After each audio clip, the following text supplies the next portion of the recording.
Hello. Today I'd like to talk about getting press as an indie developer, and firstly, it's really hard. I know as indie developers, everyone thinks like, oh, my game's great. Everyone will want to hear about it. Everyone will want to report on it, but that's not actually true. Even like with Retrograde, which had a award-winning and interesting premise, catchy sort of taglines.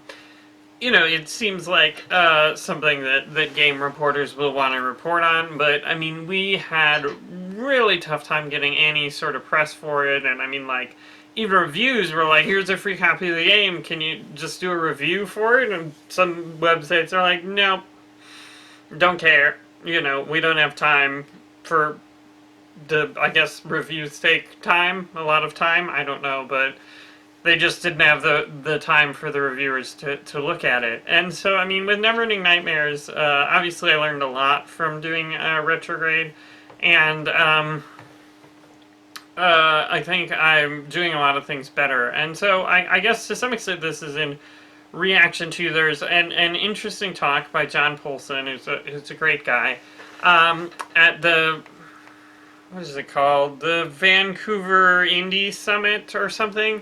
And basically he talks to specific press people and gets their take on, how to work best with them.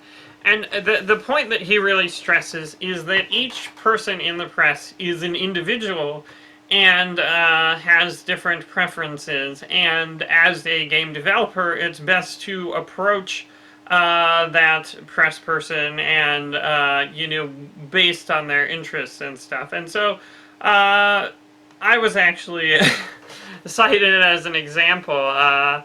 Justin McElroy at Polygon said, I was a good example because, one of the things that I did with Neverending Nightmares was really talk about my personal story, developing Retrograde and going into Neverending Nightmares, and that worked really well with him because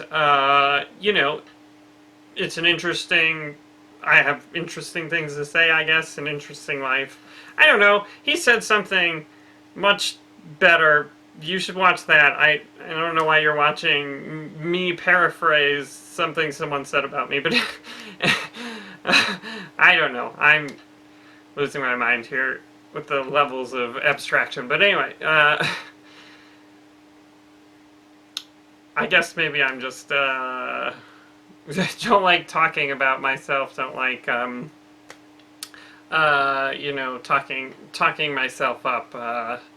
Find it uncomfortable boasting, I guess, or talking about how great I am. But the one thing is that I think it's important to recognize press as people and approach them as people. And so certainly, one of the things with Neverending Nightmares is over the time I was developing Retrograde, I found people who were, potentially more interested in Retrograde.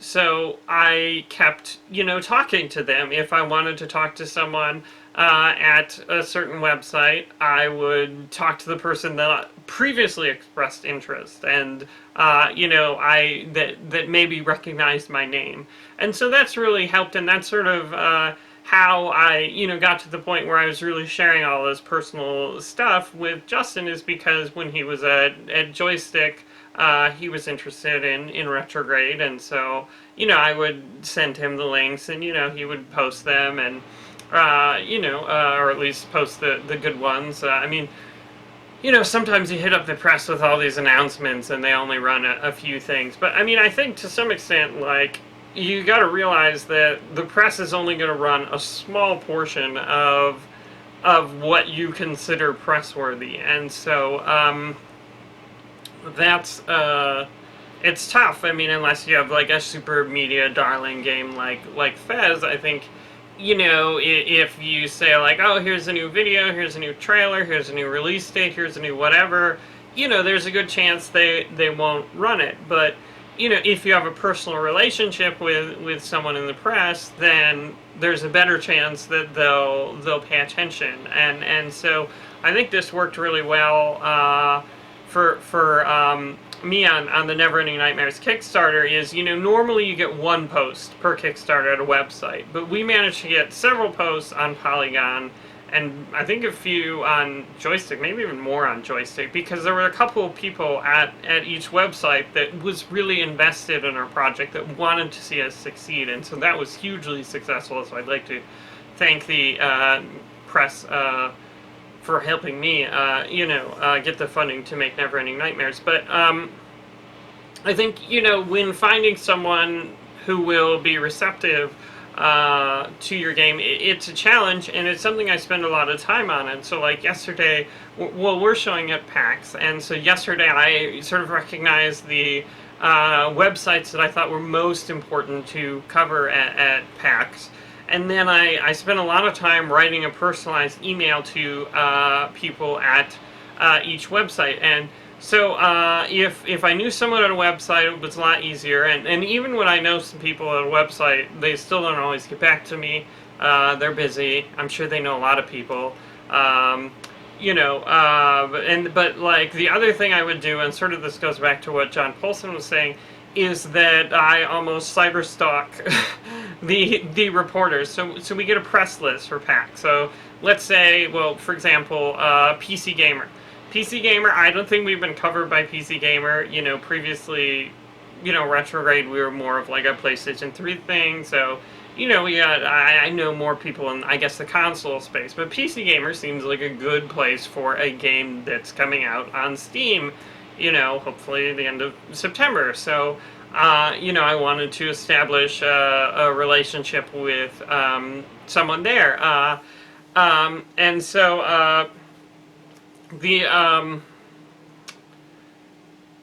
I went through and I read, information about Twitters and whatever, and tried to see who at PC Gamer would be most interested in horror or indie games. And so then I, if I don't get a response, then I, will try someone else at the website. But I feel like, spamming everyone at the website might be kind of annoying, because, they're like, oh, yeah. I don't know if they talk, and I don't know. I just imagine that, they talk and they're like, oh, this stupid jerk sent all these emails to everyone. What is he thinking? So, I mean, usually what I try and do is I approach one person at a time, and I agonize over every word. In fact, I was having, like, stomach acid problems because of anxiety yesterday. I had to take a bunch of Tums, but, like, just because I agonized over every word of what's most effective, and like, IGN, getting coverage at IGN, and talking to people there, is always tough. So I tried to figure out who is best at IGN, and, or who might be most interested in our game at IGN, and, really looked through their reviews and what they wrote and what their personal preferences are, what their game of E3 2003 was, and, I mean, I guess maybe I didn't have to go quite so overboard, but I really, want to be able to get a review or some mention on IGN at some point, and so I think it's important to build a rapport with someone if you can, and I think it is important to try and figure out how to approach someone who might be interested, and I have some standard things I say about the game, but I change it up, and I mean, it's a lot of work, and probably I make it into more work than necessary, just because I worry so much about it. But I mean, I do think it's important, and I think it's important to figure out who to approach, and figure out how to approach them based on their preferences, which is essentially what the whole John Polson's talk was, also I've had very good luck, talking, on a personal level, because I think to some extent and I stole this from Alexander Bruce, and um, and this is sort of what I've been doing from the beginning with Neverending Nightmares, is you want to give them a story, right? New indie game is not a story. There's a million indie games, right? New indie game is not a story. Even new indie horror game is not much of a story. But saying developer expressing feelings of mental illness through a game, that's a more interesting story because it has that human element. It's new-ish. I mean, obviously, I'm not the only person to do it, but I think, like, Neverending Nightmares is a very different game than Depression Quest or Actual Sunset or whatever.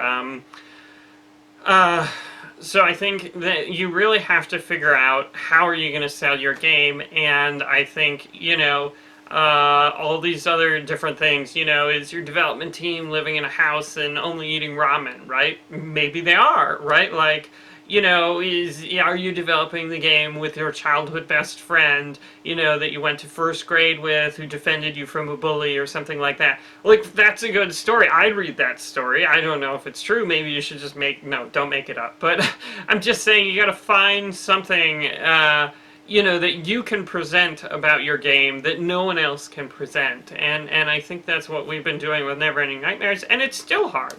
It's still really hard because I send out all these emails yesterday and I haven't gotten responses, and I probably won't get responses from, like 75% of them, and then it's like, I failed, and then I have to try and find someone else, and, it's tough, and even, like, you get mentions on a website, and then that person's not, going to PAX, or that person's not returning your email. I don't know. I feel like, at least for me, like, there's a lot of rejection, in approaching press, and I take it really hard, which I probably shouldn't, and then I worry about it. I'm probably giving myself ulcers from the stress and the stomach acid, so probably don't do any of that. In fact, maybe I'm not the best person to talk to. I just was drunk on power after getting a mention in the full indie summit, Vancouver something, whatever it's called, John Polson's talk. I'll put it in the YouTube or something, and yeah, that's probably the one to talk to rather than listening to me, because maybe I don't really know what I'm doing. I don't know. Anyway, thanks for watching.